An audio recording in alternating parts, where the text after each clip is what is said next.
시청자 여러분, 편안한 주말 보내고 계십니까? 한 주간의 뉴스를 알기 쉽게 정리해드리는 토요 랭킹쇼 지금 출발하겠습니다. 최진봉 성공회대 신문방송학과 교수, 이도훈 문화일보 논설위원, 정혁진 변호사 나오셨습니다. 어서 오세요.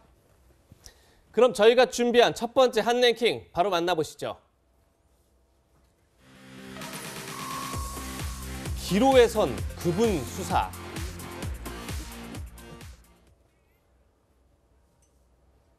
대장동 개발 특혜 의혹 사건 소식부터 살펴보겠습니다.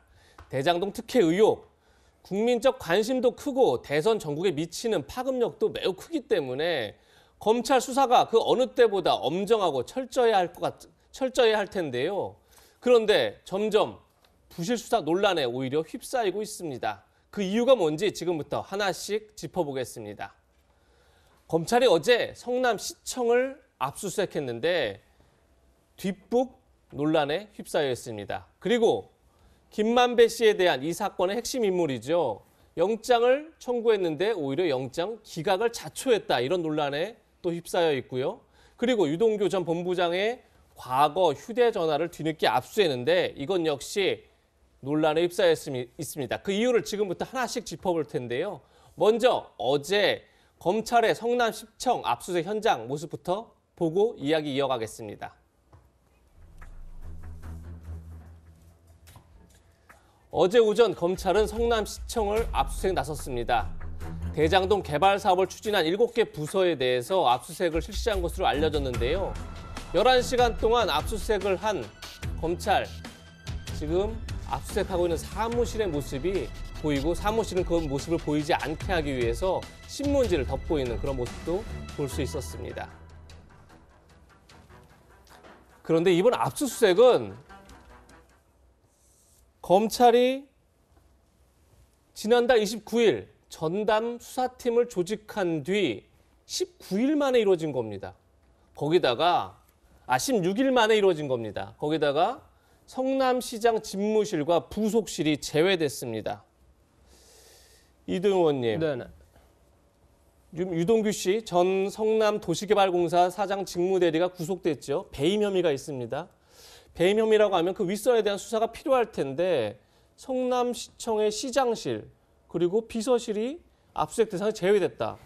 이걸 어떻게 봐야 되는 거죠? 그러니까 그동안 부실 수사 논란이 있었는데 압수수색도 부실하게 한 거 아니냐 이런 지금 논란을 자초한 거죠. 어떻게 보면 수사 시작한 지 16일 만에 16일 동안 가장 중요한 그 성남시청 압수수색하지 않았다는 것 자체도 굉장히 의문스럽고 압수수색을 한 것도 신문에 김호수 검찰총장이 성남시청의 고문 변호사였다. 혹시 그러면 그래서 압수수색을 안 했던가? 이런 의혹이 나오니까 압수수색을 했는데 공교롭게도 전날 이정수 서울중앙지검장이 국정감사에서 성남시청 압수수색 절차가 진행 중이라고 예고를 했어요. 마치 대비하라는 듯 그런 과정에 문제가 있었고 지금 우리 그 이 앵커가 지적한 대로 시장의 집무실, 그다음에 부속실을 하지 않고 나머지 이제 7개 부서를 압수수색했는데 그 시장 집무실과 부속실이 왜 중요하냐면 물론 지금 이재명 시장은 떠나고 은수미 시장이 일하고 있었습니다만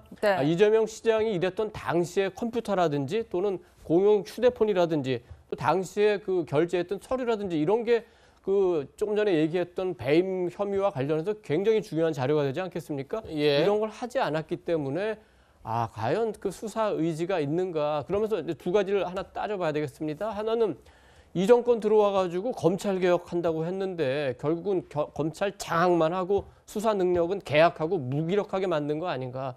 두 번째는 근본적인 질문. 만약에 지금 검찰 지도부가 열심히 수사를 한다는 건 뭘 의미하냐면 이재명 지사가 굉장히 그 후보로서 어려워지거나 혹은 최악의 경우 후보 그 지위 자체가 위태로워지기 때문에 그럴 경우 역으로 윤석열 그 야당 후보의 당선 가능성 물론 뭐 홍준표 후보가 될 수도 있습니다만 더 커지니까 그게 검찰 수뇌부에게는 그렇게 그 개인적으로 볼 때 바람직한 결과는 아닐 수 있기 때문에 수사 의지 자체가 없는 거 아니냐 이런 정치적 해석을 할 수밖에 없습니다. 예, 이 부분은 이도훈 의원님의 개인적인 의견이라는 점 밝혀드리겠습니다. 네, 앞서 말씀하신 대로 성남시 압수수색이 늦어진 것을 김호수 검찰총장의 이력과 연결짓는 시각도 있습니다. 김 총장이 성남시 고문 변호사로 활동한 사실이 드러났기 때문입니다. 네, 보시는 것처럼 김 총장은 지난해 12월부터 지난 5월까지 성남시 고문 변호사로 활동했는데요. 변호사로 활동하면서 성남시 공사대금 소송을 맡아 1,300만 원 상당의 수임료를 받은 것으로 알려졌습니다. 네, 김 총장이 총장 임명 직전까지 성남시 고문 변호사로 재직한 것으로 확인된 건데요. 야당은 이를 두고 성남시 압수수색이 늦어진 것이 김 총장의 이런 이력 때문이 아니냐 이렇게 따져 물었습니다. 영상으로 함께 보시겠습니다. 봐주기 수사쇼를 벌였던 검찰의 김호수 총장, 검찰총장 직전까지 성남시 고문 변호사였다고 합니다. 검찰이 성남시청에 대한 압수수색을 안 하고 수사도 대충 신용만 하면서 뭉개온 것과 깊은 연관관계가 있을 것이라는 강한 의심을 떨칠 수가 없습니다.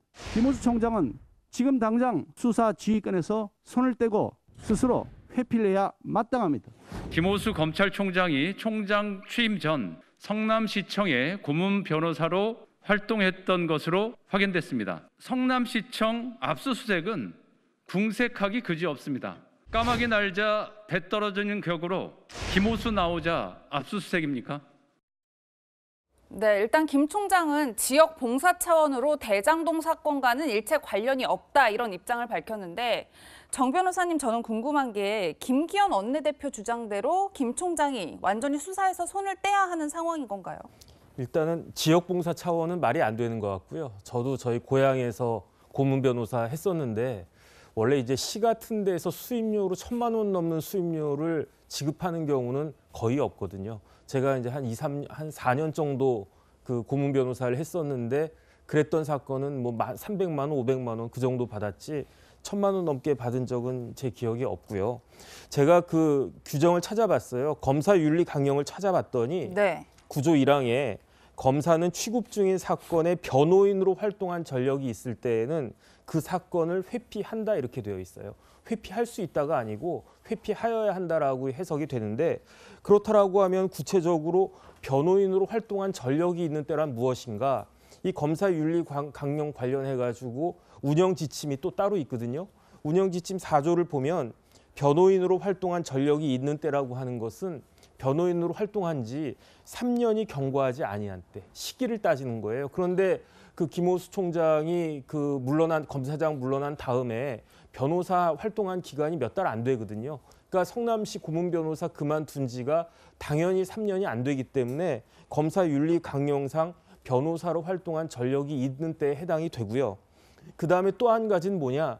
취급 중인 사건이 무엇이냐 이것도 이제 그 따져봐야 되는데 이거는 운영지침 9조에 그 자신의 부하가 내사 또는 수사 중인 사건을 취급 중인 사건으로 보고 있거든요.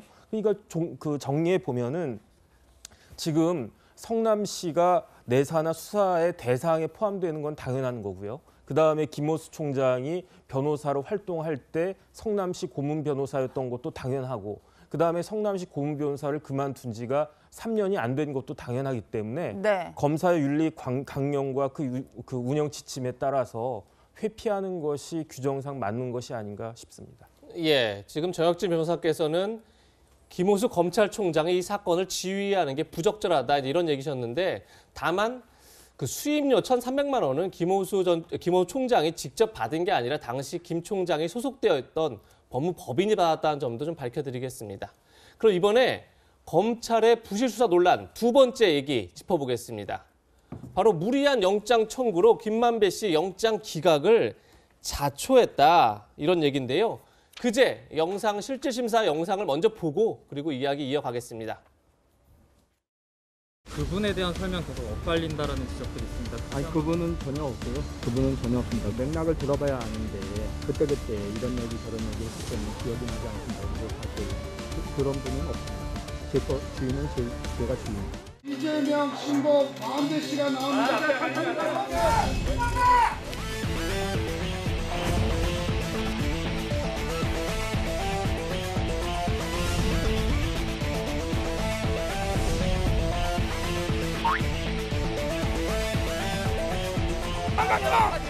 김만배! 도망가지 마, 이 자식아! 이거 보냈다는 김만배! 도망가지 마! 야, 이 전화이랑 야, 도망가! 김만배가 말이냐!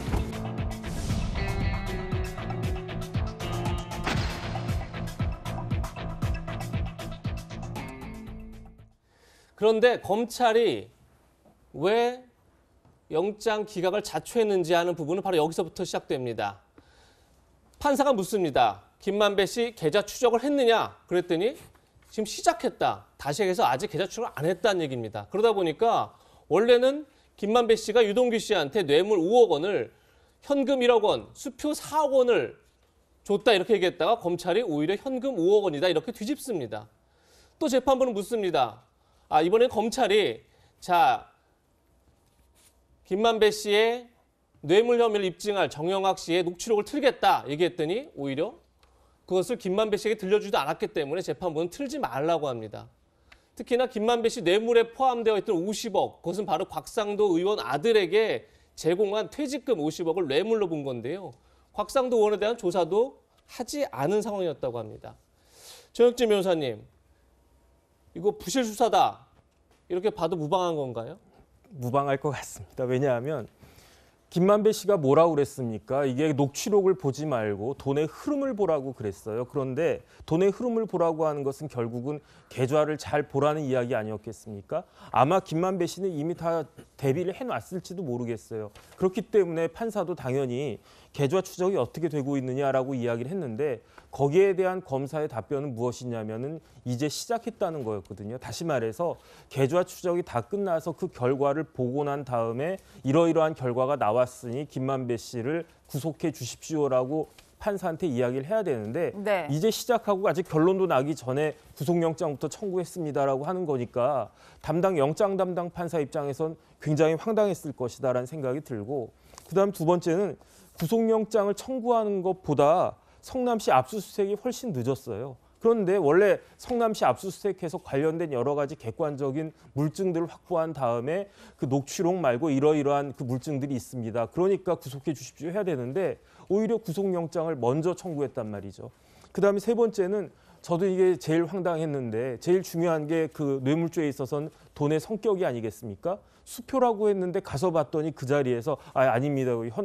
현금이었습니다. 그런데 현금이 뭐 500만 원, 1000만 원도 아니고 5억이면은 그 5만 원권으로 만장이란 말이에요. 그걸 갖다가 어떻게 했는지에 대해서도 아마 제대로 답을 못했을 것 같고 마지막으로 이제 곽상도 의원 뇌물 관련해가지고는 뇌물죄는 다른 게 필요한 게 아니고 대가 관계가 필요하거든요. 그래서 대가 관계를 입증할 만한 뭐가 있느냐라고 이야기했는데 아마 그 부분에 대해서도 검사가 제대로 답을 못했을 것 같습니다. 그렇기 때문에 결국은 누가 봐도 그 김만배 씨가 유동규 본부장도 구속이 됐는데 당연히 구속이 되리라고 예상을 했는데 그럼에도 불구하고 이런 결과가 나온 것은 결국은 수사가 부실한 것이 아니었느냐. 그것밖에는 달리 설명이 되지 않는 것 같습니다. 네.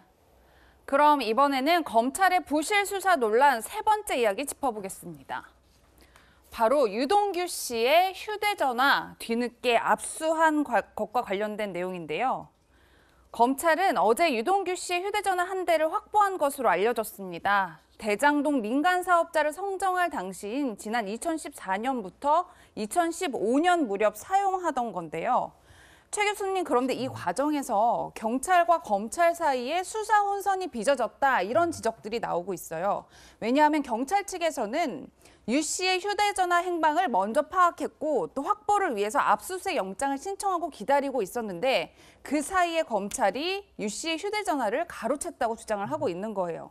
일각에서는 경찰과 검찰의 이 중복 수사가 혼선을 자초했다 뭐 이런 지적들이 있어요. 어떻게 보세요? 그런 지적이 있죠. 저는 이거는 검경이 함께 합동수사본부를 만들든 좀 바꿔야 된다고 생각해요. 지금 말씀하신 것처럼 이 휴대전화 같은 경우도 양쪽이 지금 뭐 의견이 약간 차이가 있긴 합니다만 경찰은 뭐라고 얘기하냐면 검찰이 압수수색 영장을 2개를 준비했다는 거 아니에요. 그러니까 경찰이 신청한 압수수색 영장을 좀 늦게 제출하고 본인들이 압수수색 영장 만들어가지고 따로 제출해서 그 정보 가지고 미리 가서 압수수색을 했다는 거 아닙니까? 물론 이제 사실관계를 확인해 봐야 되겠지만 네. 이런 식으로 검찰과 경찰이 수사를 서로 따로따로 하면서 서로 공적을 세우려고 하고 아니면 상대방을 신뢰하지 않는 듯한 모습을 보이는 것은 바람직하지 않다고 봐요. 대통령께서도 신속하게 그리고 명확하게 진실을 다 밝혀내라고 그랬잖아요. 그렇죠. 그러면 저는 검경 수사 합수부를 만들든 검찰과 경찰 이런 방법을 통해서라도 이거 하나로 만들어야지 이런 식으로 서로 경쟁하듯이 또는 서로가 서로를 신뢰하지 못하는 듯한 수사를 하는 것은 앞으로도 국민적 신뢰를 잃는 요소가 될 수 있다.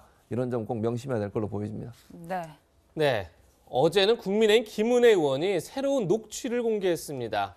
대장동 사업의 핵심 인물이자 천화동인 4호의 실소유주인 남욱 변호사가 2014년 당시 대장동 주민들을 만나 말한 내용인데요. 그 내용이 왜 중요한지 지금부터 직접 들어보시죠. 제가 봤을 때는 이재명 시장이 되면 아주 급속도로 사업은 추진은 빨라질 것 같고요. 다른 분이 되면 조금의 시간은 걸릴 수 있어요. 다시 협의하는 과정에 있어서 똑똑한 사람은 원래 계속 끌려가더라고요. 저희한테 나쁠 게 없어요. 더 이게 제가 듣기로는 다음 사장 다시 재선되면 공사 사장 얘기가 있다고 저는 이제 그렇게 들었는데 요새 저희는 이제 민감한 시기라 저희는 안 만나거든요. 아니 명분들 좋으시잖아요. 이관된 상태에서 지금 완전히 이관이 됐단 말이에요. 공사가 전권을 행사할 수 있어요. 이관된 상태에서 시장이 되고 이재명 시장이 되고 유동규 본부장이 사장이 되면 정혁진 변호사님, 네. 지금 남욱 변호사 얘기를 들어보면 이재명 시장이 재선을 하면 사업이 더 순조롭게 빨리 이루어질 수 있다. 이렇게 얘기를 하고 있어요. 그런데 지금까지 이재명 시장은 민간업자들, 당시 시장일 때 민간업자들은 전혀 알지 못한다. 이렇게 밝혔던 건데 마치 지금 남욱 변호사 얘기만 들어보면 이재명 시장 쪽과 민간업자들이 굉장히 유기적으로 움직였다고 볼 수 있는 그런 녹취록 같은데 어떻게 들으셨습니까? 그러니까 과연 그 두 사람 사이에 교감이 없었을까? 그런데 이럴 수는 있어요. 이제 뭐 변호사가 그 주민들을 설득하는 과정에서 마치 본인이 시장을 잘 아는 것처럼 높은 사람을 잘 아는 것처럼 그렇게 블러핑을 갖다가 할 수도 있겠는데 네. 그런데 실질적으로는 이게 의심이 갈 수밖에 없는 게 남욱 변호사가 저 녹취록에서 주민들을 설득한 그 이야기대로 일들이 그대로 진행이 됐단 말이죠. 예컨대 유동규 씨 같은 경우에 본부장으로 들어갔다가 아주 희한한 시기에 사장이 그 자의로 사임을 하고 새로운 사장이 나오기 전까지 한 4개월인가요? 그동안 사장 직무 대리를 갖다가 한 것도 굉장히 이례적이고 그다음에 무엇보다도 지금 밝혀지고 있는 것이 이재명 그 당시 시장이 이 대장동 관련해가지고 그 결제를 무려 9번이나 했거든요. 그런데 그 9번을 갖다가 쭉 했는데 그 9번 한 결제 내용들 쭉 보면은 지금 남욱 변호사 이야기한 것과 굉장히 비슷한 내용들로 이 일이 진행이 되고 있기 때문에 이 부분들 이제 남욱 변호사가 다음 주에 귀국할 것처럼 그렇게 이야기를 하던데 여기에 대해서는 아마 그 입장이 있어야 될 것이 아닌가 싶습니다. 네. 이런 가운데 어제 성남시청 한편에서는 고성이 오갔습니다. 화천대유 관계자들을 상대로 대장동 원주민들이 분노를 쏟아냈는데요. 영상으로 확인해 보시겠습니다.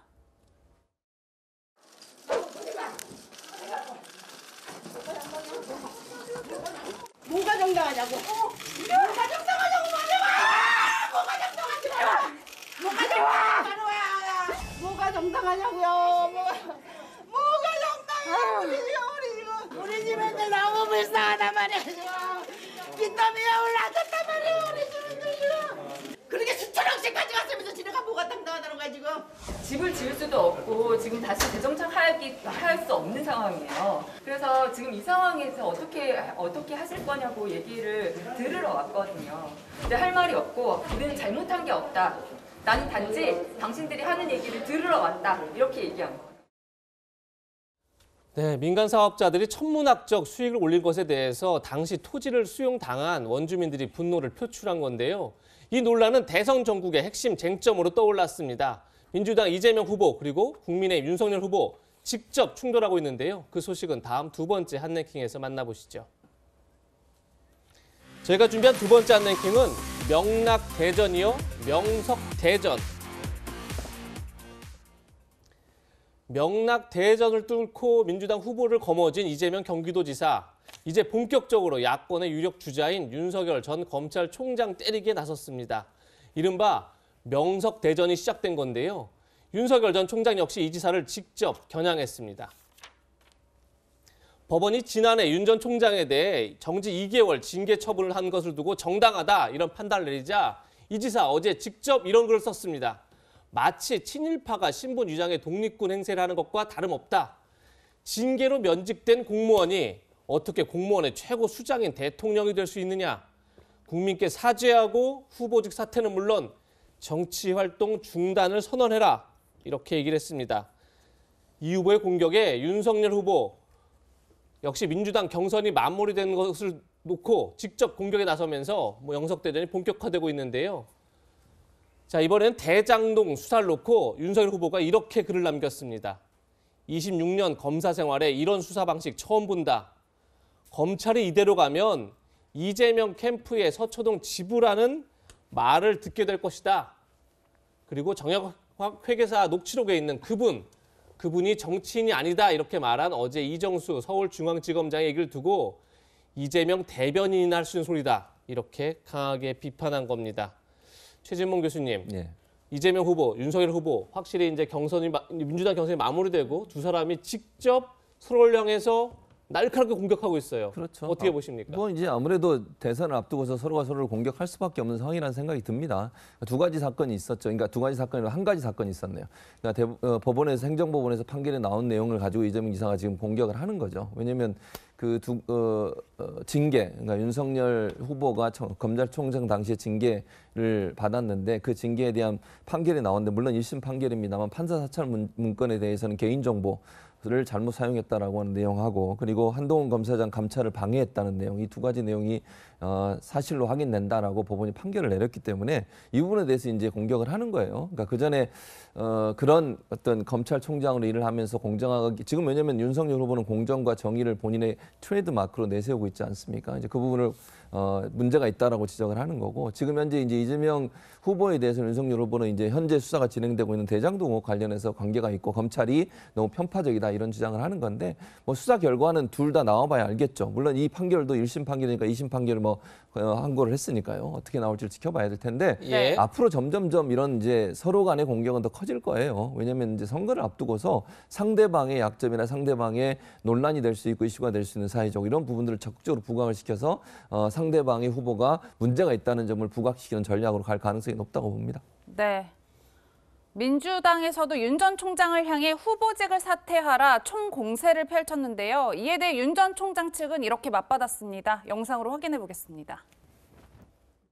총장직 사퇴한 게 3월 4일이에요. 반년이 훨씬 넘었고 총장 있지도 않은데 무슨 재직 시 징계 처분에 대한 판단을 갑자기 이렇게 하는 이유를 모르겠는데 아마도 출마의 명분에 대해서 훼손? 아니면 대장동 게이트에 쏠린 국민적 관심을 흐트러뜨리기 위한 의도? 이걸 가지고 출마의 명분이 어떠냐 하는데 큰 의미가 없다고 생각해요. 명분이 더 커진 것 같아요, 저는. 네, 이 논란은 고스란히 어제 국회 법사위 국감장에서도 재현됐습니다. 화면으로 만나보시겠습니다.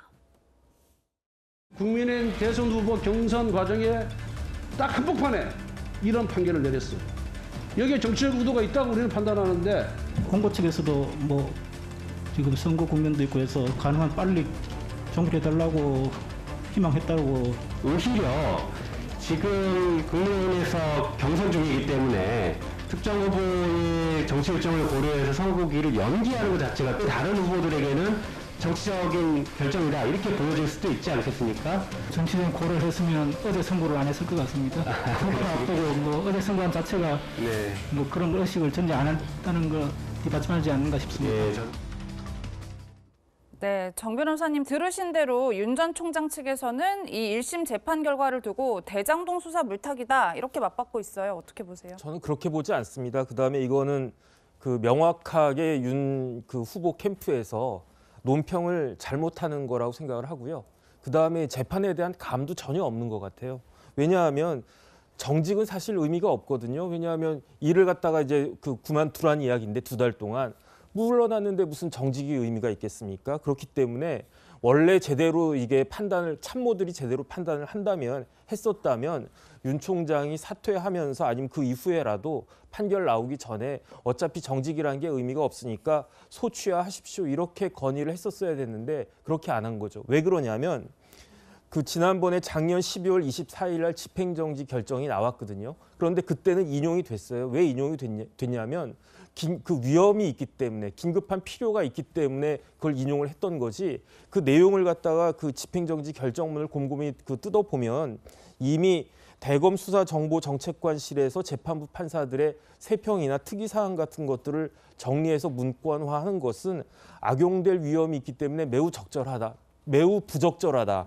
그다음에 대검 감찰본부의 그 감찰 활동을 윤 총장이 중단시킨 것은 이건 굉장히 부당하다. 왜냐하면 감찰이라고 하는 것은 독립성이 최대한 보장이 되어야 하는 것이기 때문에 이렇게 이미 집행정지 결정문에 나와 있거든요. 네. 그렇기 때문에 정상적으로 판단한다라고 하면 아마 본안에서 지금과 같은 판결이 나올 것이다라고 충분히 예측을 할 수 있었을 것이고, 제 생각에는 이제 윤 총장 캠프에서는 이거 항소한다라고 하는데 항소심에서도 결론 바뀌지 않을 것 같습니다. 다시 한번 곰곰이 잘 따져보시기 바랍니다. 네, 이도원 의원님 이어서 질문을 드리면 앞서 정직은 의미가 없다라고 하셨지만 민주당에서는 이 정직 징계가 정당하다는 법원의 결정이 곧 윤 전 총장의 대선 출마 명분이 사라졌다 이렇게 연결을 시키고 있는데 그럼 이 부분은 어떻게 보세요? 뭐 민주당에서야 정치적 그 공세를 할 수 있겠죠. 이재명 그 후보가 그 징계로 면직된 공무원이 그 대통령이 될 수 없다 이렇게 얘기했는데 이건 맞지 않죠. 면직된 게 아니라 그 징계의 그 정당성을 인정해 준 것뿐이니까 그 면직까지 간 건 아니고, 다만 그 윤 전 총장, 그 윤 후보가 문재인 정권으로부터 탄압받았다. 그다음에 그 추미애 법무부 장관으로부터 부당한 징계를 받아서 그게 이제 정치에 나오고 대통령 출마의 하나의 명분이 됐는데, 명분이 사라지진 않았지만 명분이 조금 그 줄었을 수는 있죠. 그렇지만 현재 이번 판결로 해서 그게 법적으로 대통령이 뭐 출마를 못하게 한다거나 이런 건 아니고, 어차피 이 문제는 법적인 문제가 아니라 이미 정치적인 문제가 됐습니다. 어쨌든 그 여야 간에 또는 진영 간의 공방의 문제고, 또 윤 총장 측에서는 이번 그 판결을 내린 판사가 최근에 인사해서 행정법원으로 왔고 또 뭐 성향 이런 문제를 제기하고 싶어 하는 것 같은데 그게 뭐 반드시 옳다고 보진 않습니다. 그렇지만 법원에 자꾸 판결이 나올 때마다 판사가 어떤 성향이냐, 어떤 모임에 소속했냐 이런 문제가 제기되는 것 자체가 우리 사법부의 신뢰를 떨어뜨리는 것 같아서 굉장히 좀 안타까운 일입니다.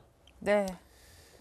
네, 여야는 대장동 의혹을 두고도 첨예하게 맞붙고 있습니다. 특히 정영학 회계사의 녹취록에서 화천대유의 소유주 김만배 씨가 이런 얘기를 하죠. 천화동인 1호의 배당금 절반은 그분 거다. 바로 그분을 두고 여야의 신경전이 치열합니다. 많은 언론에서 정영학 녹취록의 그분이 누구냐 도대체, 정영학 녹취록의 그분 이런 내용이 있습니까? 지금 언론의 세간에서 얘기하는 그 인물을 특정해서 하는 부분은 아니고 정치인 그분을 얘기하는 부분은 아닙니다. 정영학 녹취록 속에서 그분 정치인 아니라고 말씀하셨는데 단언할 수 있습니까? 아니, 저희가 단언한다는 취지는 아닙니다, 결코. 그러니까 자신할 수 있습니까? 저희가 분명히 단언은 못하지만. 네, 이정수 서울중앙지검장이 그분을 두고 최근 얘기가 나오고 있는 정치인 그분이 아니다 이렇게 표현했습니다. 그만큼 결국은 이제 정치권에서 얘기하는 이재명 후보가 아니다 이렇게 얘기한 건데 결국 그 다음에 다시 단언할 수 없다 이렇게 말을 바꿨습니다. 정혁재 변호사님, 이걸 어떻게 봐야 될까요? 일단은 이정수 검사장의 답변 내용 중에서 제가 봤을 때 의미가 있는 것은 딱 하나밖에 없는 것 같아요. 그분이라고 하는 단어가 녹취록 안에 존재한다. 이것은 이제 확인을 해줬으니까 이건 의미가 있다라고 생각을 하고, 그다음에 제가 봤을 때 이 검사장은 갈피를 못 잡고 있는 것 같아요. 그런데 제가 곰곰이 생각을 갖다 해봤거든요. 왜 이랬다 저랬다 하느냐. 그거는 당연하죠. 왜냐하면 아직까지도 수사가 제대로 이루어지고 있지 않기 때문에. 성남시청에 대한 압수수색이 어제서야 비로소 이루어진 거 아니겠습니까? 그다음에 내용을 보면은 사실은 저도 회사에 있어봤지만은 검찰에서 이렇게 딱 압수수색 들어올 때 어디부터 털어야 되느냐? 사장실 털어야죠. 그다음 비서실 털고, 그다음에 이제 경영지원실 털고, 이게 그 정상적인 건데 시장실하고 그 부속실도 그냥 내버려 두고 나머지 것들만 압수수색을 갖다 했다라고 하는데 지금까지도 제대로 수사가 이루어지고 있는가? 저는 굉장히 의문이 들고요. 그렇게 아직 제대로 된 그 자료들도 확보하지 못했을 텐데 이정수 검사장이 그 국회의원들의 질문에 제대로 답변을 한다는 것 자체가 이상한 것이 아닌가 싶습니다. 네. 이런 가운데 어제 발표된 여론조사 하나 소개해드리겠습니다. SBS가 넥스트 리서치에 의뢰해 진행한 여론조사인데요. 보시는 것처럼 대장동 개발 의혹에 대한 이재명 경기지사의 책임론에 대한 조사입니다. 보시는 것처럼 그런데 이 지사가 책임 있다라는 응답이 67.7%로 책임 없다보다 3배 더 많은 수치를 차지했습니다. 그리고 다음은 고발 사주 의혹과 관련한 윤석열 전 검찰총장의 책임에 대한 여론조사 결과인데요. 책임 있다라는 응답이 55.7%로 절반이 넘어섰습니다. 최 교수님, 결론적으로 두 사람 모두 책임 있다는 응답이 더 많은 걸로 조사가 나왔는데 향후 수사 결과에 따라서 두 사람의 희비가 엇갈릴 수 있을 것 같아요. 그렇죠. 그러니까 수사가 지금 두 군데 진행이 되고 있잖아요. 공수처하고 지금 검찰에 진행이 되고 있는데 이 수사의 내용이 어떻게 결과가 나오느냐에 따라서 영향을 받을 수밖에 없어요. 왜냐하면 지금 현재는 언론에서 의혹을 계속 보도를 하고 있는 거잖아요. 이제 의혹이라고 하는 확인되지는 않았지만 이런 부분이 좀 의심스럽다 이렇게 얘기를 하는 건데 국민들은 사실 그 보도를 보면 좀 사실로 인식할 가능성이 높아요. 왜냐하면 아직까지 거기에 대한 해명이나 아니면 정확한 그 사실관계가 증명이 안 된 상황이기 때문에 그래서 상당히 부정적 영향을 미칠 수밖에 없습니다. 그래서 이거는 일단 수사가 끝나봐야 되고 이제 그 대장동 의혹 같은 경우는 저는 이제 내일 모레 월요일날 국정감사에서 어떤 결과가 나오느냐가 또 중요한 영향을 미칠 거라고 생각해요. 왜냐하면 이재명 후보가 직접 이제 국정감사에 참석해서 분명히 뭐 대장동 의혹의 주 이제 내용을 얘기할 수밖에 없을 상황일 텐데 생방송으로 보도가 되기 때문에 거기서 어떤 대응을 하고 어떻게 명쾌하게 해명하느냐에 따라서 이게 어느 정도 풀릴 수 있을지 아니면 의혹이 더 커질지 하는 부분은 오롯이 이제 이재명 후보의 대응에 달려 있다. 그래서 저는 월요일 날이 새로운 어느 하나의 분기점이 될 수 있는 기회는 될 거라고 봅니다. 네, 방금 전에 최진봉 교수께서 말씀하신 것처럼 정치권의 관심은 다음 주 경기도 국감에 나오는 이재명 후보에게 맞춰져 있습니다. 대장동 의혹을 둘러싸고 정면 돌파에 성공할지 그것이 관심인데요. 이재명 후보 사실 청문회나 다름없지 않을까 이런 생각이 드는데 국감을 앞두고 이런 각오를 밝혔습니다. 100% 민간 개발업자한테 주자고 하던 국민의힘이 이런 주장을 공격을 할 수는 없는 겁니다. 이거는 폐륜적인 거죠. 윤리에 어긋나는 겁니다. 자신들이 막아놓고 왜 못했냐 그러면 되겠어요. 도둑질하는 걸 못하게 막았더니 왜 도둑을 완전히 못 막았냐. 동네 사람은 저를 비난할 수 있지만 그 도둑이 그런 비난을 할 수는 없는 거죠. 우리 국민의힘이 얼마나 나라를 망쳐왔고 또 부동산 투기를 통해서 얼마나 부당한 이익을 얻었고 얼마나 국민들을 속이는 기만 정치를 해왔는지를 보여드릴 좋은 기회다라고 생각해서 국정감사에 임하기로 했습니다. 네, 아마도 다음 주 월요일, 수요일 두 차례 열리는 경기도 국감이 다음 주 최대 뉴스가 되지 않을까 싶은데요. 국민의힘, 민주당 모두 사보임을 통해서 창과 방패를 다시 배치하는 등 전열을 불태우고 있습니다.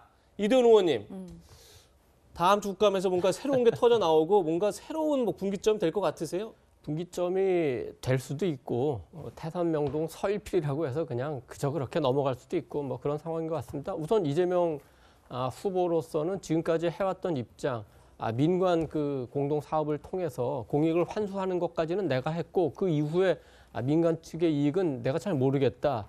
뭐 이 정도 입장을 계속 유지할 것 같고 이제 문제는 그런 그 이재명 후보의 주장을 이제 탄핵할 만한 이제 야당 의원들의 어떤 공격력이 나오느냐 이 문제인데 예를 들어서 뭐 유동규 씨와의 관계를 다시 더 훨씬 그 측근의 관계를 증명하는 거라든지 아니면 이재명 그 당시 시장이 서명했던 문서 중에서 결정적으로 화천대유를 밀어줬다라든지 이런 식의 그 새로운 증거라든지 이런 걸 제시하고 새로운 논리로 적절하게 그 공격을 하면서 국민들 보기에 그렇구나 문제가 있구나 이렇게 이제 드러낸다면 야당으로서는 성공이지만 준비가 덜 돼가지고 그냥 신문에 나온 거 정도 묻는다면은 뭐 크게 달라질 수 있을까? 제가 보기에는 그 하나의 이제 중요한 본질하고 핵심 가운데 하나는 그 최근에 이제 원주민들의 목소리에서 그 나오는 겁니다. 원주민들은 땅을 500만 원에 샀는데 그걸 250만 원에 수용을 당했어요. 그래서 그걸 한 1,400만 원 정도 평당 분양가면 적절하다고 생각했는데 2천만 원 넘게 한 거죠. 그러니까 원주민도 손해를 보고 입주한 이주민도 손해를 보고 그 모든 이익을 소수가 폭리로 가져갔는데 왜 이런 구조가 됐느냐 이 부분하고 지금 이 지사는 계속해서 민간이 했으면 훨씬 폭리 가져갔다고 하지만 민간이 했으면은 250만 원을 수용할 수 없고 500만 원 정도의 땅을 사서 1,400만 원 분양가로 했으면 그렇게 많은 수익을 얻을 수 있고 만약에 그냥 LH가 했어도 LH가 450억 원 정도 이익 본다고 하지 않습니까?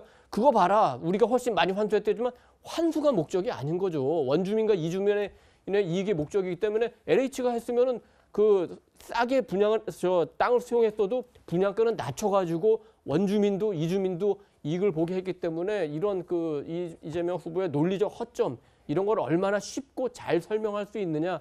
이게 그 18일, 20일 국정감사의 그 관건이다 이렇게 볼 수 있겠습니다. 네.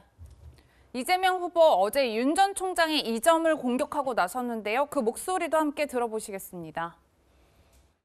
윤석열 후보께서 공부를 많이 하신다고 그래서 앞으로 공부를 하면 좀 나아지지 않을까 그런 생각을 하고 있었는데 최근에 보니까 어떤 스님한테 가서 공부를 하고 계셨던 것 같아요. 아니 그 제대로 된 선생님한테 배우셔야지 또 왕자 쓰시고 무슨 이상한 이름 가지신 그런 분들한테 가서 국정을 배우시면 나라 큰일 납니다.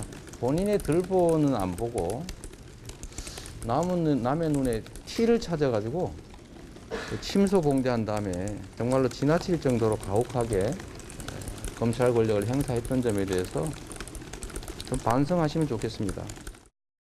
네, 정 변호사님, 저희가 명석대전을 주제로 짚어보고 있는데 이재명 후보가 윤 전 총장의 그 국정 경험 부족을 지적하려고 하는 거겠죠? 뭐 제가 봐도 윤 그 후보는 정치인으로서의 경험은 일천하죠. 그다음에 사실 이 부분은 저도 우려가 됩니다. 왜냐하면 그 어떤 부분이 저는 그 윤 총장에 대해서 우려가 되냐면 그 윤석열 후보는 30년 가까이 검사만 했었던 분이거든요. 그러니까 검사의 관점으로 30년 동안 살아온 사람이에요. 그런데 검사의 관점은 무엇이냐? 갑의 관점이거든요. 검사 앞에 가면 변호사들도 벌벌벌 떨어요.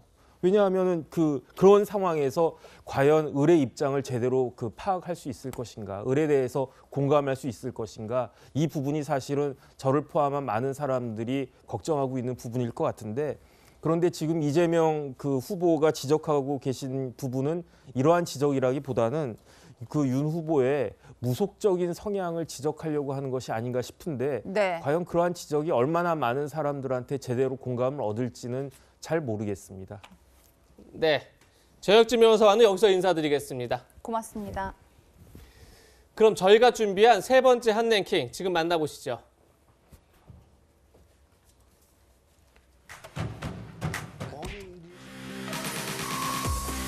첫 맞수 토론 승자는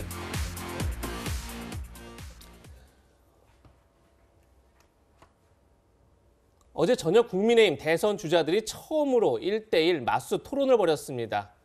특히 윤석열 전 총장 그리고 홍준표 의원 도덕성 문제를 놓고 날카롭게 설전을 벌였는데요. 주요 장면 모아봤습니다. 본인 리스크, 부인 리스크, 장모 리스크 이렇게 많은 리스크를 가진 후보를 제가 처음 봤습니다. 도덕성 문제에서는 피장파장이다. 반대 진영에서 제기하는 의혹을 갖고 도덕성 말씀을 하시면 안 되죠. 장모님 사건 같은 경우에는 도둑들끼리 모여서 책임 면제각서를 만들었어요. 그는 민사상으로 누기라고 얘기하시면 그것도 막말이 되시는 거죠. 아니요. 후보님의 처남이 실형 선고받고 이런 거는 본인 도덕성하고 관계가 없는 거죠. 아니, 나하고는 없죠. 지키지 않습니까? 아이고, 계속 하십시오. 그럼. 지금 당을 26년 지키셨다고 하면서 4선입니까? 5선입니까? 거기다 지사도 하시고 했으면은 좀 격을 갖추십시오. 후보님들이 잘하셨으면은 제가 여기 나올 이유가 없죠. 맨날 인신공격만 하시고 후보 검증을 인신공격이라고 하시면 안 되죠. 아니 이게 무슨 검증이면 더 합니다. 이거를 검증이라고 얘기하시면 대한민국의 이 국어가 오염이 되는 거죠. 홍준표 이제 마무리. 네, 하정대 선임 기자 나오셨는데요. 하 기자, 지금 보신 것처럼 홍준표 의원은 도덕성 문제를 집중적으로 냈어요. 그런데 윤석열 총장 굉장히 격앙된 모습을 보이기도 했는데 어제 두 사람의 설전 어떻게 보셨습니까? 예, 어제 이제 90분간 계속됐는데 홍준표 후보하고 윤석열 후보는 이제 각각 20분씩 총 40분간 이제 맞짱 토론을 했거든요. 근데 일단 이제 결론적으로 제가 봤을 때는 아마 좀 윤석열 후보가 판정승을 한 건 아닌가. 뭐 KO승이라고 볼 수는 없고 왜 그렇게 보냐면은 홍준표 후보가 윤석열 후보가 가장 도덕성이 떨어지는 후보다. 심지어 이재명 더불어민주당 후보로 확정된 분하고 비교해 봤을 때도 피장파장이다 이렇게 하고 공격을 하면서 지금 여러 가지 의혹이 28가지나 된다 이렇게 얘기를 했는데 구체적으로 진짜 이게 국민들이 이거는 비리다 이렇게 얘기할 만한 새로운 어떤 의혹을 제기하지 못했어요. 그리고 심지어 사실은 같이 하는 과정에서 뭐 처남의 그 이제 홍준표 후보 같은 경우에 처남의 뭐 비리 징역을 간 거 이런 것까지도 하고 그게 과연 홍준표 후보의 책임이냐 이런 얘기가 나와서 일과 관련을 이제 부인하기도 했는데 제가 보기에는 적어도 만약에 앞으로 그런 부분들에 대해서 토론을 하려면은 적어도 좀 뭔가 구체적인 근거를 가지고 나와야 된다. 지금 현재 만약에 지금 국민의힘 4명의 후보 가운데서 현재 전과가 있는 후보를 찾으라 하면 사실은 홍준표 후보뿐이 없거든요. 그래서 그런 상황에서 과연 윤석열 후보를 가지고 그렇게 도덕성이 가장 떨어지는 후보다 이렇게 얘기할 수 있는지 좀 의문이 있습니다. 네, 윤 후보의 판정승이라는 건 하정대 기자의 개인적인 의견이라는 점, 개인적인 평가라는 점 밝혀드리겠습니다. 며칠 전 있었던 윤석열 전 총장의 당 해체 발언도 여진이 만만치 않았는데요. 화면으로 확인해 보시겠습니다. 정치판에 들어오니까 이거는 뭐 여당이 따로 없고 야당이 따로 없습니다. 정치하기 전에는 제대로 법을 집행하려고 하다가 참 핍박받는 정말 훌륭한 검사라고 하던 우리 당의 선배들이 제가 정치에 발을 디디니 핍박이 갑자기 의혹으로 또 바뀝니다. 그러면서 민주당하고 손잡고 거기 프레임으로 저를 공격하지 않는 정말 이런 정신머리부터 바꾸지 않으면 우리 당은 없어지는 게 낫습니다. 참 당이 한심합니다. 당을 해체해야 되나? 그거는 그냥 보여요. 정권이 안 고치면 앞으로 정치하기도 어렵겠다. 이거는 오만방자하기 이럴 데가 없지. 근데 1대1 토론할 때 그냥 안 둘 거야. 지난번에 당 해체 발언을 한 거는 그 홧김에 한 거죠. 제 생각을 말씀드렸습니다. 해체라고는 용어가 나오는가요? 거기에 정신 못 차리고 정말 그 치열하게 다음 선거를 대비를 못하면 그거는 없어지는 게 낫다 이런 얘기죠.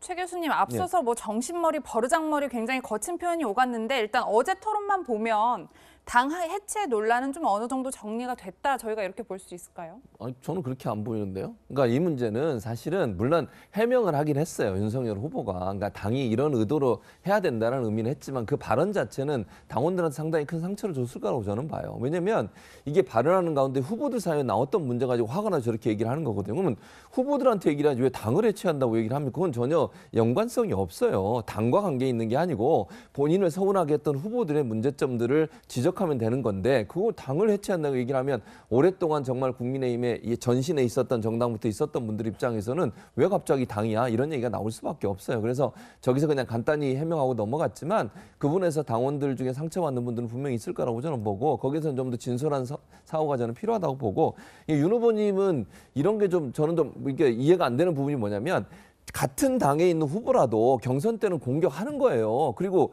여당에서 얘기하는 거 가지고 가서 공격을 하지 그러면 거기 얘기 안 하고 빼놓고 얘기합니까? 아니 그전에 이재명, 이낙연 두 후보의 그 설전을 보세요.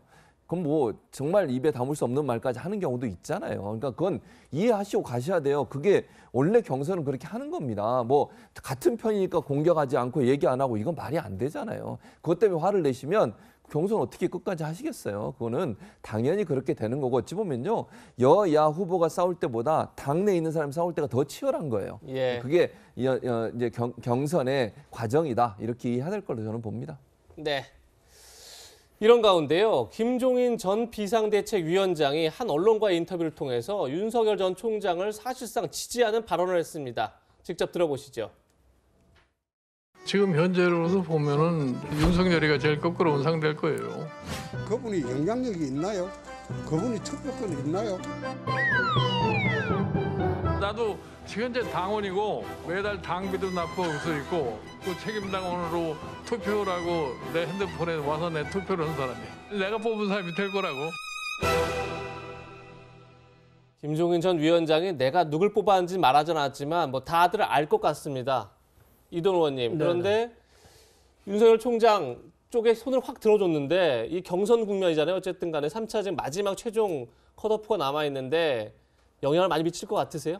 일단 영향이 좀 있다고 봐야죠. 왜냐하면은 이제 김종인 전 비대위원장의 발언에 대해서는 뭐 야당뿐만 아니라 여당, 그다음에 언론에서도 굉장히 좀 그 관심을 기울이는 편이고 얘기를 하면 어떤 식으로든 그 보도가 나오지 않습니까? 네. 그렇기 때문에 일정 정도의 영향을 미칠 수 있다고 보는데 세 가지 점 정도를 그 짚어볼 수 있을 것 같습니다. 첫째는 김종인 위원장 자체가 여야를 넘나들지만 정권 교체에 대한 그 여론이 더 높다고 보고 야당에 서겠다는 입장을 이제 우선적으로는 이제 확실히 한 것 같고 두 번째 국민의힘 내에서는 홍준표가 아니라 윤석열을 뭐 지지하는 걸로 이제 확고하게 보이죠. 비례위원장 시절부터 사실 또는 그 이전에도 홍준표 그 후보하고는 사이가 안 좋았습니다. 홍 후보가 본인이 검사 시절에 뇌물 혐의로 김종인 위원장을 수사했다는 말까지 할 정도로 서로 간에 사이가 안 좋았기 때문에 홍 후보가 이길 경우에 그 김종인 그 전 위원장으로서는 정치권에서 역할을 할 수 있는 그 여지가 굉장히 많이 줄어들지 않겠습니까? 그래서 이제 윤 총장 쪽을 지지한 것 같고 세 번째 그럼에도 불구하고 윤석열 후보를 전폭적으로 지지하지는 않는 것 같습니다. 이런 정도 말로 하고 본인이 직접 뭐 간다든지 아니면은 뭐 그 지지를 선언한다든지 이러지 않는 거예요. 왜냐하면은 김종인 위원장은 쉽게 말해서 공짜로 일하는 분은 아니에요. 뭔가를 주면 뭔가를 받는데 아직 김종인, 윤석열 양측 간에 그 계산이 끝나지가 않은 것 같습니다. 그래서 현재로서는 이런 식으로 가다가 언젠가 그 계산이 주고받기가 끝난다면은 전폭적으로 지지를 선언하거나 아니면 그 캠프에 들어가서 일하게 되겠죠. 홍준표 의원에 대한 지지 선언도 있었습니다. 바로 박근혜 전 대통령 지지단체가 홍 의원의 손을 들어준 건데요. 화면으로 만나보시겠습니다. 자신의 출세만을 위하여 부패 타락한 박영수와 법률 공동체로 결탁하여서 무고한 박근혜 대통령님을 무려 45년이나 구형한 윤석열 후보를 용서할 수 없다. 한때 홍준표 후보가 박근혜 대통령님께 했던 섭섭한 부분도 기억한다. 그러나 홍준표는 그 이유가 달랐다. 과거를 바로잡을 수 있는 힘과 용기가 그에게는 있었다. 우리는 홍준표의 진정성을 평가한다. 그래서 지지하노니 우리 함께 갑시다. 갑시다. 네, 하 기자. 이 지지 선언은 경선에 영향을 미칠까요? 그러니까 홍준표 후보한테 긍정적인 지지세 확산에 영향을 미칠까 이런 얘기죠. 근데 이제 저분들이 이제 총연합이라고 하니까 얼마나 이제 세가 많을지는 좀 궁금하긴 한데 과연 박근혜 대통령의 죄가 있느냐 없느냐 이런 부분 것과 관련해 가지고 사실은 이제 2017년 그때 당시에 보면은 국회에서 탄핵을 의결할 때 그리고 헌법재판소에서 결국 탄핵을 결정할 때 국민들의 80% 이상이 탄핵을 지지했거든요. 그리고 그 이후에 특검이 진행이 돼가지고 박근혜 대통령의 범죄 혐의가 나왔을 때는 오히려 90% 이상이 탄핵을 지지를 했어요. 근데 그런 분들이 박근혜 대통령이 아예 죄가 없다. 사실 대법원에서 최종적으로 올해 나온 건 징역 20년, 벌금 180억, 추징금 35억인데 이걸 죄가 없다라고 주장하면서 홍준표 후보를 지지한다? 과연 국민들이 얼마나 거기에 동조할 것인가. 이 사면하고 그다음에 지지하고는 또 다른 문제예요. 사면은 죄를 인정하고 그래도 나이 드신 전직 대통령이 감옥에 오랫동안 있으면 그건 좀 그렇지 않냐. 좀 그래서 사면을 해주자 그 말하고 아예 처음부터 죄가 없었는데 수사가 잘못됐다. 이렇게 얘기하는 거는 하늘과 땅 차이 얘기죠. 네. 그 박근혜 이도루 의원께서 전 대통령을 뭐 지지하는 그 그룹들이 아직 남아 있지 않습니까? 그 중에서는 뭐 일부는 그 홍준표 후보를 지지할 수도 있고 일부는 이제 윤석열 후보를 지지할 수도 있는데 가장 중요한 거는 그 박근혜 전 대통령의 마음이겠죠. 지금까지 저도 사실 이 부분에 조금 관심 갖고 취재를 해봤는데 박근혜 전 대통령은 뭐 공식적으로 입장을 밝힐 수도 없고 밝히지도 않았죠. 그렇지만 지금 뭐 사면 얘기도 나오고 나올 경우에 그 사저 얘기도 나오기 때문에 그래도 가장 그 측근이라고 인정하지 않을 수 없는 뭐 측근이 아니라 가족이죠. 박지만 회장과 그다음에 그 전 청와대에서 이제 근무했던 분들이 그 최근 모여서 이 부분에 대해서 논의를 했는데 대체로는 그 의견이 조금 모아진 측면이 있어요. 뭐냐면 일단 절대 그 민주당에 재집권하는 거는 이분들 입장에서는 좀 받아들이기 어렵다. 그래서 기왕이면은 특히 이제 이재명 후보 같은 경우는 약간 좀 포퓰리즘적인 성격이 있기 때문에 좀 더 우려가 된다 이런 거고. 그래서 그럼 어떻게 할 거냐? 집단적으로 그룹으로서는 아니지만 개인적으로 일단은 윤석열 후보가 앞서가니까 윤석열 후보를 각자 뭐 지지는 뭐 하려면 하자. 물론 홍준표 후보가 더 이제 국민의 지지를 많이 받는다면은 정권 교체를 위해서 홍 후보도 지지할 수 있고 원희룡 후보도 지지 많이 받으면 지지할 수 있습니다.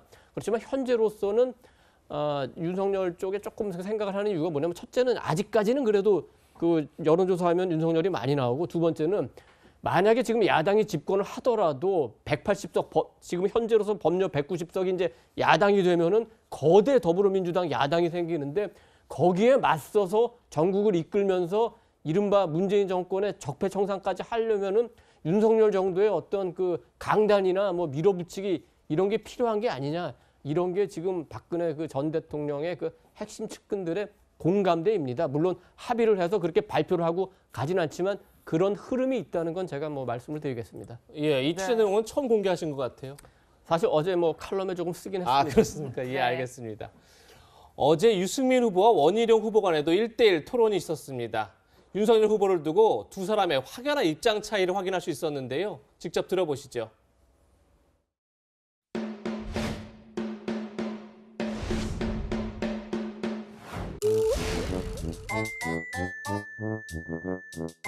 제가 그 원 후보님 그 대장동 일타 강사 유튜브를 봤습니다. 역시 그 행정 경험을 또 하셨기 때문에 그리고 법조인을 넘어서 가지고 설명을 아주 잘 하신 것 같아요. 윤석열 후보가 검찰총장 시절에 그 징계를 당했는데 그게 정당했다는 판결이 났습니다. 어떻게 생각하십니까? 저는 기본적으로 사법부의 판결에 대해서 정치인이 이렇다 저렇다 뭐 자기가 당사자도 아닌데 윤석열 후보에 대해서 지금 그 본인과 처와 장모가 8건이나 지금 의혹에 대해 수사를 받고 있고요. 같이 경쟁하고 있는 후보로서 윤석열 후보의 이 후보 자격에 대해서 어떻게 생각하십니까? 경제 전문가는 경제에 관심이 없고 법률 전문가는 법률에 관심이 없네요. 네. 10수년, 20년 이상 정치한 우리 다른 사람들은 일주일만 털면 다 털린다. 모르겠습니다. 털려보지 않아서. 안 털려봤습니까? 예, 저는 아직 뭐 저는 저 윤 총장 측이나 예. 저는 이재명처럼 털려보지 않았습니다. 네, 이돈 의원님. 지금 네. 윤석열, 원희룡 두 후보 깐부 동맹 확실한 것 같아요.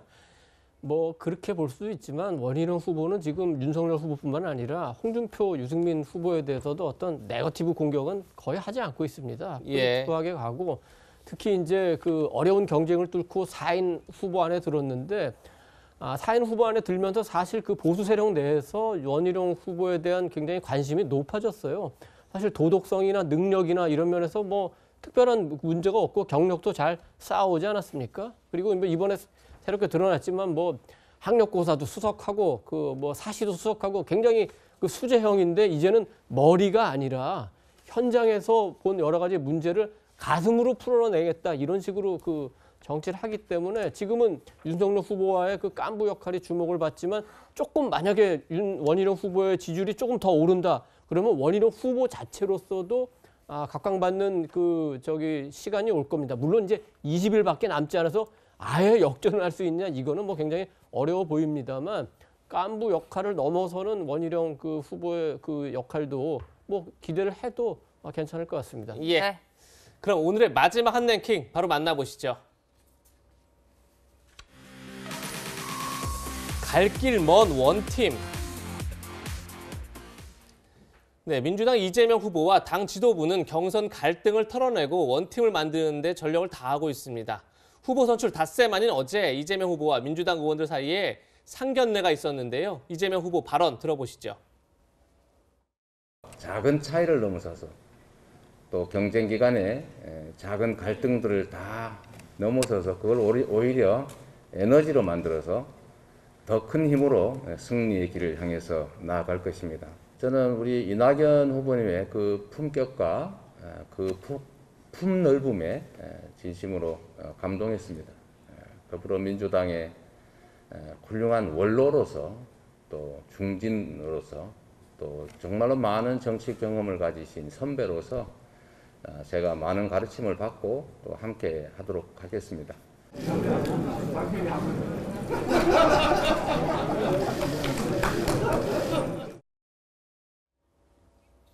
네, 하정대 기자. 예.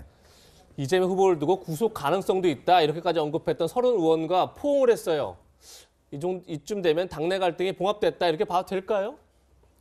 지금 뭐 저 제목이 갈 길 먼 원팀이잖아요. 이게 뭐 쉽지 않은데 그게 이제 크게 두 가지로 봐요. 하나는 원래는 이제 뭐 특별 당규를 어떻게 해석하느냐 이렇게 이제 형식적으로 논란이 되긴 했지만 사실은 이낙연 지지층에서는 이재명 후보가 과연 이대로 해가지고 정권 재창출을 이룰 것인가, 중간에 혹시 낙마할 가능성이 있는 거 아닌가, 저 대장동 의혹 과연 그대로 덮고 갈 수 있는 것인가, 이게 가장 큰 이제 의문이어서 그런 거거든요. 그래서 이제 그거를 과연 이재명 후보가 어떻게 잘 깔끔하게 털고 가느냐, 이게 이제 첫 번째 관건이고, 두 번째는 이제 서른 의원 뭐 거기서 한번 안아주시죠 해서 안고, 그다음에 뭐 의원들은 저게 전체 의원들 중에 그래도 120명, 169명 중에 120명, 뭐 3분의 2는 참석을 했어요, 저게.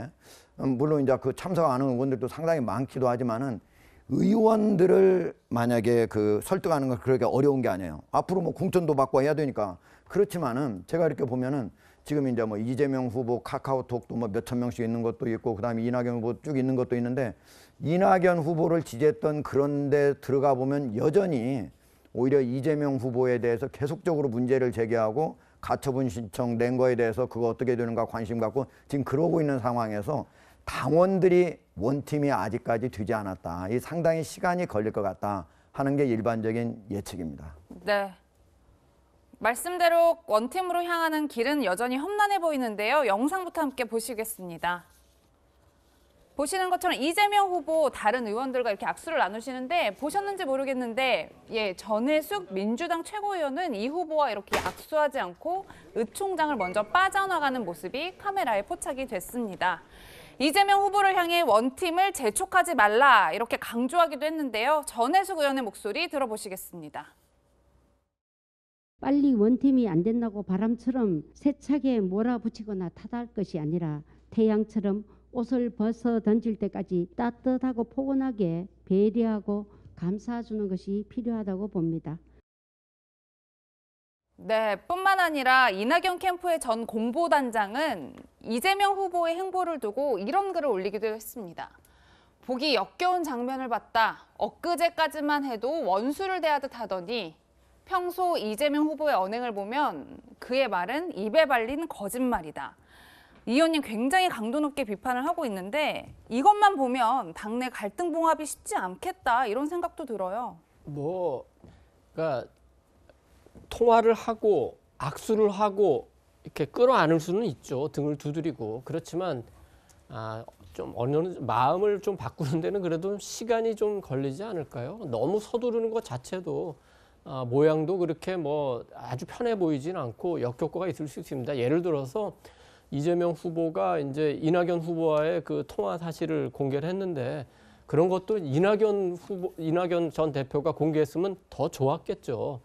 그리고 전해숙 의원이 저렇게 지나가는 것처럼 마음의 을 추스리는 데는 어느 정도 시간이 걸리니까 너무 서두르지 않았으면 좋겠고, 원팀이 되기 위해서는 적어도 3가지 정도의 조건이 필요합니다. 우선은 대장동 관련해서 이낙연 캠프에서는 아직도 어떤 후보 낙마 가능성까지도 생각하면서 문제를 제기하고 있기 때문에 일단 법적인 문제가 다 해소가 돼야 될 것 같고, 만약에 가처분 신청을 지금 뭐 지지자들이 하니까 그 부분까지 정리가 돼야 될 것 같고, 두 번째는 이재명 후보도 그렇고 송영길 대표도 그렇고 이낙연 후보와 캠프뿐만 아니라 지지자들에 대한 어떤 좀 다독이는 그런 노력들이 필요한 것 같고, 마지막으로는 현재는 이제 문재인 대통령 현재의 태양이고, 굳이 비유한다면 이낙연 후보 이제 앞으로 이제 떠오를 뭐 권력자가 이렇게 될 텐데, 네. 지금 여권의 이재명 후보요. 이재명 후보요. 예. 예, 여권의 역학관계 내에서 지금 이재명 후보가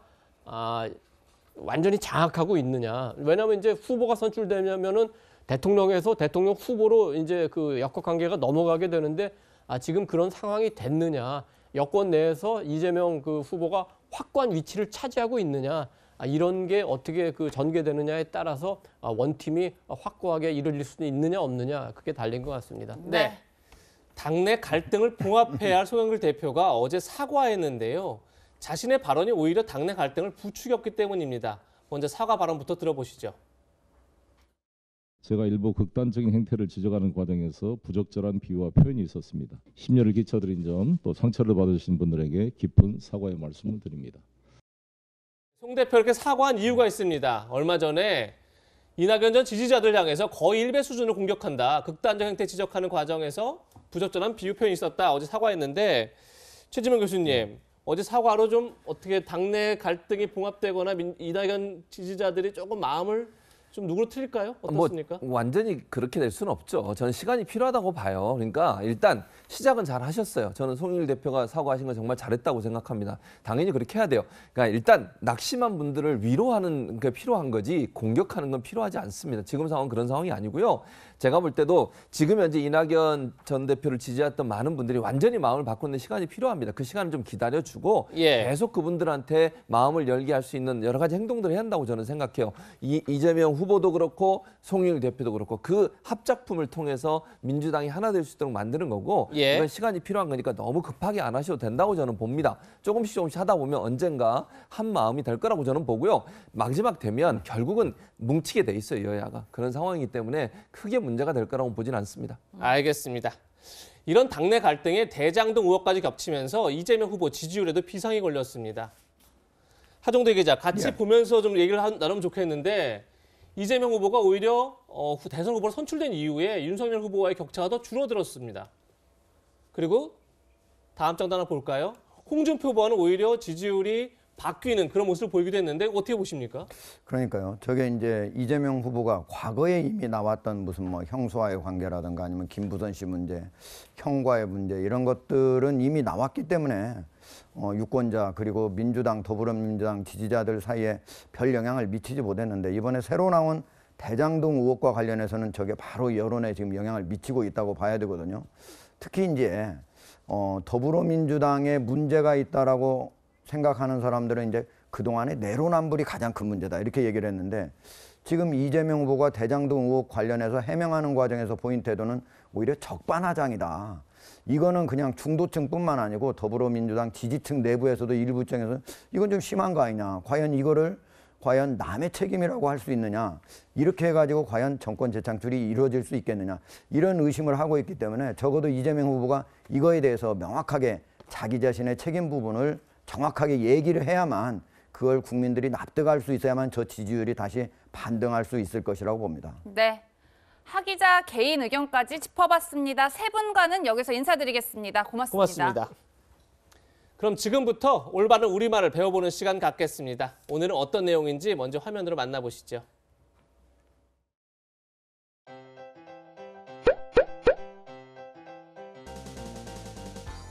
대형마트 홈플러스가 대체 공휴일이 포함된 개천절과 한글날 연휴를 겨냥해서 시푸드 페스티벌을 열었습니다.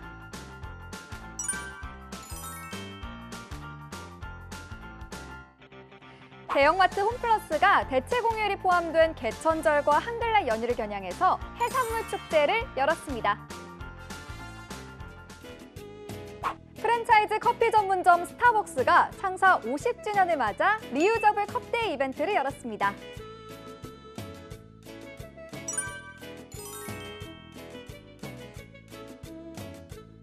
프랜차이즈 커피 전문점 스타벅스가 창사 50주년을 맞아 다회용 컵의 날 행사를 열었습니다.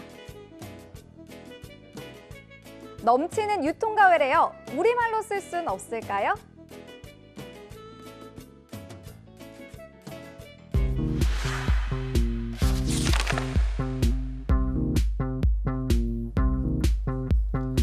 네, 신압으로 우리말 시작합니다. 이현용 기자 나오셨는데요. 오늘의 열쇠말 소개해 주시죠.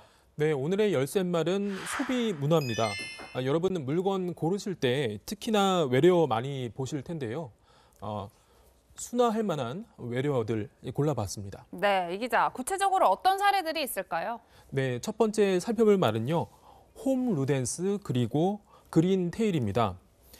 놀이하는 인간을 뜻하는 호모 루덴스라는 말은 좀 들어보셨을 텐데요. 홈 루덴스는 이 밖에서 하던 캠핑 같은 이 모든 취미 생활을 집에서 즐기는 그 집에서 놀이하는 사람들을 일컫는 말입니다. 네, 이 기자 좀 쉽게 말하자면 집돌이, 집순이 이런 사람들을 뜻하는 말일까요? 네, 그렇습니다. 영어로 집을 뜻하는 홈, 그리고 스페인어로 놀이란 뜻의 루덴스를 합친 건데요. 집놀이족 이렇게 순화해 보면 어떨까요? 네. 그렇다면 앞서 말씀하신 그린테일, 그건 무슨 뜻인가요?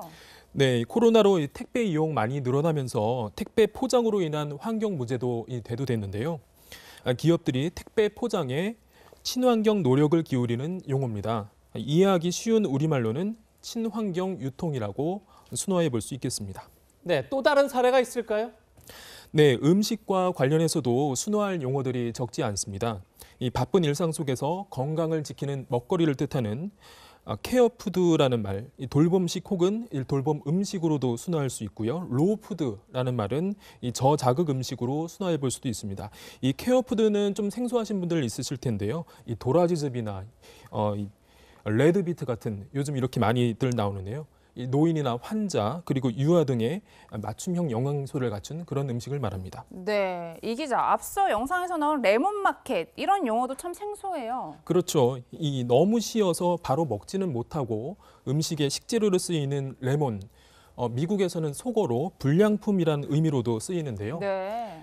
판매자와 소비자 사이에 이 정보의 비대칭으로 품질이 낮은 물건들이 주로 거래되는 시장이 바로 레몬마켓입니다. 중고차 시장이 이 대표적인 예인데요. 이를 정보 불균형 시장으로 순화해 보는 건 어떨까 싶습니다. 네, 신조어나 외래어를 우리말로 다듬으니까 금방 이해도 되고 기억에도 잘 남을 것 같습니다. 네. 이현우 기자 잘 들었습니다. 저희는 60초 광고 뒤에 돌아오도록 하겠습니다. 기상청은 오늘 오후 9시를 기해서 서울 전역에 한파주의보를 발효한다고 밝혔습니다. 내일 아침 체감온도가 영하로 떨어지기 때문인데요. 이번 추위가 다음 주 내내 이어진다니 두꺼운 외투 꼭 챙기셔야겠습니다. 저희는 다음 주 토요일 더욱 알찬 내용으로 찾아뵙겠습니다. 네, 시청해주신 여러분 고맙습니다.